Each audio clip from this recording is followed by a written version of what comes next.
बदलने दो, लोगों को बदल जाने दो, लेकिन तुम जिस इंसान को अपनी ज़िंदगी में लाने की ज़रा सी इच्छा ज़ाहिर कर रहे हो ना, उस इंसान को तो मैं ले आऊँगा, तुम्हारी ही ज़िंदगी में लाऊँगा।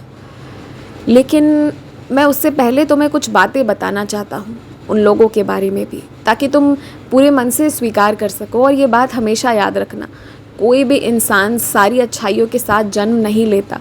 अगर कुछ अच्छाइयाँ हैं तो निश्चित ही कुछ बुराइयाँ भी होंगी। तुम्हें माफ़ करना पड़ेगा और तभी तुम्हारी भी माफ़ी होगी।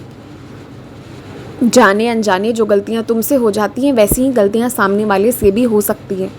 बस करना इतना ही है कि समझना है, विश्वास करना है और आगे किसी के साथ विश्वासघात नहीं करना है। और यदि कोई खुद के साथ कर रहा है तो फिर उसके साथ आगे नहीं बढ़ना है, बस यही समझना है।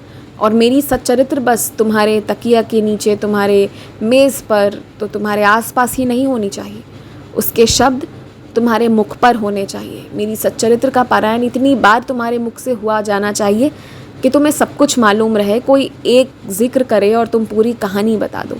ऐसी कृपा, ऐसी आशीर्वाद मैं दे रहा हूँ, पर इस आशीर्वाद को स्वीकार करने के लिए कर्म तुम्हें करना होगा।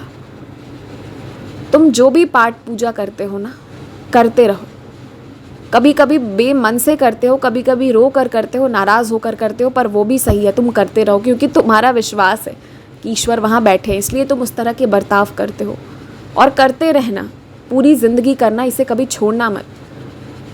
यही बस चंद मिनटों की पूजा ना, यही तुम्हारी ज़िंदगी को बदलेगी। और जितने भी बच्चे मुझ पर विश्वास रखते हैं, कष्ट आया भी हो फिर भी वो कष्ट भी दूर हो जाता है और कृपा होती ही होती है। इसलिए मुझ पर या ईश्वर पर शक ना करो और ना ही अपने या अपने काबिलियत पर। शक किसी चीज़ पर मत करो, जो है वो है और जो नहीं है वो नहीं है।